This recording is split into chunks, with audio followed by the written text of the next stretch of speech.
Hello, welcome back. This is part 2 in the video series of how our state, Colorado, funds its schools. I'm still Corey Gaines. I still run the Colorado Accountability Project. I still got my cups. I still got my beans. I have some new props, which we'll get to here in a second. And as you may have noticed, the video location has changed because now I come from you from my luxurious master suite, complete with 3-toed sloth calendar. Now that's something I could get behind. The inspirational sayings, I could live without. 3-toed sloth calendar, I gotta have. Here's what we're going to talk about in today's video. In number 2, part 2 of the process after the introduction is, how does the state determine how much money an individual district has to spend? So for example, how much money does Denver, and I know these are not districts, it's just for simplicity. How much money does Denver have to spend versus how much does Logan have to spend? Now, if you're thinking to yourself that this sounds like a state control reaching down to the local level telling people how to do it, you're right. In one sense, this is the state telling a local district how to do things. That's the way our law is written in Colorado, and it has been for some time. There's a couple of caveats to that, though. The first is, the issue with local control can sometimes be what's called an unfunded mandate. It happens when the feds do it to Colorado. They say, you will do the following, but they don't give money. The state of Colorado does do it to local districts too, and sometimes they give money and sometimes they don't. What we're going to find is, when you have 2 school districts, the state will tell these districts, you need to spend the following on your students. Now, Logan is my district. Where we're headed is we're going to be talking in part 3 about how Logan County can only give, oh, they're all out. Logan County can only give so much. And if this doesn't quite rise to the level that the state thinks it ought to be, the state comes in and the state will fill up Logan County to the amount that Logan County was told by the state they need to spend. So it is a mandate. It's not necessarily unfunded. There's some other things that are important to remember about this too. In one sense, funding our schools this way makes it somewhat fair. The term that's in the booklet, 2022 School Finance Booklet, right down there in the description, is equalized. Our state financing for schools is equalized. And what that means in practice is, Logan County, sorry about that. Logan County might not have as much tax revenue locally as, say, Denver would. There's no Capitol Hill neighborhood out here in Sterling like there is in Denver. So Denver might have more tax revenue and thus might have more money that it could spend on schools. So in theory, if all we were depending on was local amounts, Denver would have swimming pools and lifeguards and everything else, and Logan County might struggle just to heat the building. Okay? I mean, I don't think it's that dour, but I think you get the point. By doing it this way, our state says you will fund the following and we'll make up when you're short. Our state ensures that everybody in the entire state, regardless of how much wealth in terms of property there is in a district, they're going to get roughly the same number. Okay? Now, here is the process for you. So hold it up. What we're going to have is state-based funding. And the state says you need to fund this amount per pupil. We'll adjust it. Then you get to a total district preliminary, which gets adjusted again, and then becomes fully funded. That sounds like math. Yes, it is. There will be some math in this. This will be a challenge for you if you're not mathematically inclined. I've made it as friendly as I possibly can, but sooner or later, if you're going to talk intelligently about funding Colorado schools, you need to reckon with at least some math. And the reason why is, there are all kinds of people who, for all kinds of reasons, would try to compare 2 numbers and say we're not funding our schools or we're funding our schools adequately. And you need to be ready to understand the various terms and the various calculations so that you can make an apples to Well, you can make an apples to apples comparison. All right, let's get started. I've got to clean up my board here. So we're going to do some math. If you want, by the way, more detailed calculations, and you would like to see all the formulas where these numbers come from, 2022 school funding booklet, it's right down there. And as always, in any of the videos, if you have any questions, you're welcome to ask. All right, we're going to do a tale of two cities. We've got Denver and Logan County schools. Okay, now, here's what the state says. The state says you need to fund every student exactly the same with a base per pupil amount. We're going to say, because it's a nice friendly number, that the state requires a basic funding of $100 per student. You will pay $100 per student. But here's the thing, not all districts are the same. Denver, for example, it might cost more to hire and to retain qualified teachers than it might in Logan. Because, hey, if Denver School District ain't paying me, I'll go down the road and I'll go work at Cherry Creek, where the money flows like water, right? You don't have that choice so much in Logan County. There are other school districts, but it may not be quite as easy. The second thing is, it costs more money in Denver than it might in Logan County. Okay? Funny thing about Logan County, when I moved out here from Denver, the land and the houses were cheaper back then. And I thought everything would be cheaper. Not necessarily. It's funny, it turns out the houses are, but some things aren't. Some things cost more out here than they do in Denver. And the irony is fresh produce is one of them. You'd think, surrounded by farms, you would have fresh produce cheap and in abundance. You can have all the field corn you'd want, but you might not necessarily get lettuce for locally grown for cheap. So fresh produce tends to be a little bit more expensive out here. So what we're going to do is we're going to adjust for those things. We're going to give a cost of living bonus to both Denver and to Logan County. Now, the way that the state does this is they come up with a multiplier which is bigger than 1 in order to make these numbers expand. Now, there is a formula, and again, I would point you to that booklet. And what you'll notice is the factor for Denver versus Logan County is different. As a matter of fact, Denver is 20% increase to $120, and Logan County is a 15% increase to $115. That's going to account for a cost of living. So the state says costs more to live in Denver, you got to spend more per student than you would in Logan. Now we're going to have to adjust for personnel. This is where things get really complicated. If you read that handout, there are non-personnel costs and personnel costs, and you multiply and then you add and you treat the two different costs differently. In order to save everybody's sanity, we're not going to do that. I'm going to keep numbers pretty simple, again, but in terms of the scale, saying 100 as opposed to what the actual funding, which would be somewhere in the neighborhood of 7,000, I believe, we're going to keep the numbers at roughly the same scale. And what we're going to do is adjust for the cost of personnel. Now, again, it's a complicated thing, but I'm going to keep it simple by just saying I'm going to add money to both. Okay? Now, what you'll notice is Logan County gets a little less than Denver does because it costs more to hire and retain the kind of teachers you want teaching your children in Denver. So here's where we're at. We've adjusted twice now. Our base with 2 adjustments. Okay. We got one last one.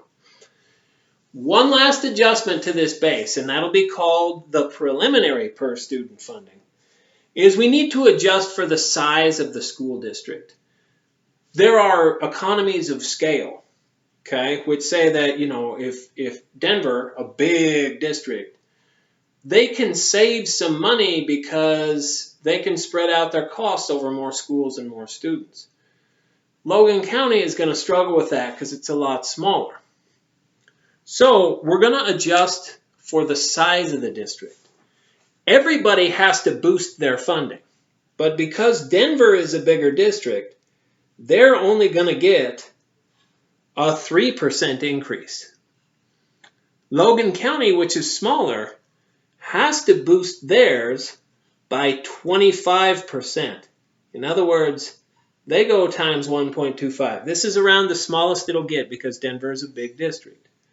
Logan County, a smaller district, is going to have to pay more because they don't get those economies of scale. Now, if you'll give me a second, I will readjust my board and give you the finalized preliminary per pupil cost for both Denver and my imaginary Logan district. Okay? All right, 142 for Denver and 165 for Logan. So the state of Colorado says Denver needs to spend $142 per student, and Logan County needs to spend $165. Can't go below that. That's what the state says you have to spend because the state says that's sort of a minimum to account for all the things in those formulas to give your student an adequate education according to the people who wrote the laws that govern how our state does this. All right, now, earlier I said after this, you go to figure out how much the district has to pay, and then we adjust again. So, let's say there are 10,000 students in Denver public schools. So I take 140 per times 10,000. I'm not going to write all the numbers, but it's a 1.42 million. Denver is going to need to spend 1.42 million total for its schools. Logan County is a much smaller district, so while they're going to pay more per student, they have a lot fewer students. So their total cost is going to be $82,500. Okay? So Logan County only needs to spend $82,500. Denver is $1.42 million. So the unit costs are different, but because there's more students, there's a bigger total. Okay? Now we're going to adjust again. So what the state now adjusts for is at-risk students. That would be students maybe who need special ed. That might be students who are on free and reduced price lunch. Because students that, have a rough home life, live in poverty, they're harder to teach. It's harder to deal with those students. They need more in order to achieve the same. That's the thinking. The state of Colorado will also require adjustments for the number of English language learners. In other words, students who come here who don't speak English. You need to adjust for those. They need more resources. And then lastly, the state requires an adjustment for those students that are in online high school. And it requires an adjustment for those students that might take advantage of things like concurrent enrollment, where they're taking classes college level while they're still in high school. I have several in my classes over at the college where I teach, and it's kind of funny because I've seen high school seniors who are in Calculus 3 and have done all their physics, both calculus-based physics classes. And I'm thinking when I was a senior in high school, I was writing dirty words in yearbooks, and these kids are in Calc 3. But maybe they're a tougher breed than when I was a kid. All right, so we're going to adjust again. Those adjustments do not come as a per pupil basis, okay? They are based on the number of students. For example, the English language learners, what you do is you say, what is the average number of English language learners in the state of Colorado? And if your district has more than the average, you need to put more money in. If your district is below the average, you're fine. And it's just a straight up addition. It's not added on a per pupil basis. So I'm going to add to Denver, again, keeping numbers that are about the same magnitude, $8,000 for at risk. I'm going to add $5,500 for ELL. Okay? And then I'm going to add $2,500 for the online and concurrent students. I'm going to come over here to Logan. I'm going to add 100 for at-risk. I'm going to add 85. And I'm going to add 100 for online concurrent, because believe me, the kids out here take good advantage of this concurrent enrollment. I'm not sure about Denver, but I can tell you they're crazy about it out here, and I'm glad. Okay, if I total this up, Denver becomes 1.436 million. Well, Logan County becomes 82,785. 82,785. Okay. All right. Notice again, these adjustments come as a magnitude. They don't come on a per pupil basis. Okay. And it's not a boost as a percentage. It's just you will add this much. We're almost done. So if your head isn't swimming yet, bear with me. I'll get you swimming one way or another. I'm going to readjust my board to put that total back in there, because we have one final step. We now need to have the fully funded per pupil student cost for these two districts. So Logan was 82,785. Denver was $1.436 million. Okay, there we are. Now we're going to divide it back out. And what we're going to do is divide back out by the number of students in the district. And I'm going to divide over here. And that'll give me my final per pupil cost. Denver is $142.24. Logan is $160.75. Okay. Now, a sharp-eyed student might have noticed, wait, there's some extras in Denver, and there's some extras over here. Where did those come from? It was 10,000 before and 500 before. This is how it works. We never added those students into the preliminary because these are the online students, these are the ELL students, these are the Ascent students, the ones that do concurrent enrollment. They weren't part of our total before. They are now. So now we've arrived at the total amount that the state needs to say is spent on a student. Here would be the total amount. Here's the total number of students. Fully funded is what it's called instead of preliminary. Total amount per student. That's it for part 2. In part 3, here's what we're going to talk about. We are at the point now where the state has informed Logan of how much you're going to spend. Logan County now enters the picture and says, okay, I can give this much due to my tax revenues. The state comes in and looks, and the state says, you're short. I'm going to fill you up to the point that I require you to be. And there's also some rules around things like, what if a district has more money than it needs? We'll talk about that in part 3 too. And then lastly, with the goal of part 4 being that what the state does now is once this is accomplished and the state says, here's where you are, the state will come back in and take some away so that they don't have to spend as much. It's called a BS factor. Now, it doesn't stand for that. Get your mind out of the gutter. It stands for the budget stabilization factor, and it's gone through a couple of name changes along the way. It was a negative factor, and they're like, no, not negative. We don't want negative attached to this. So it's budget stabilization euphemistically.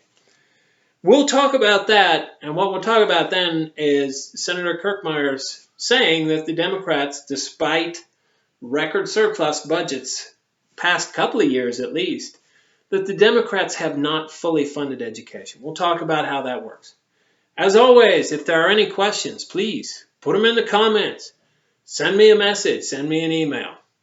Ta-ta.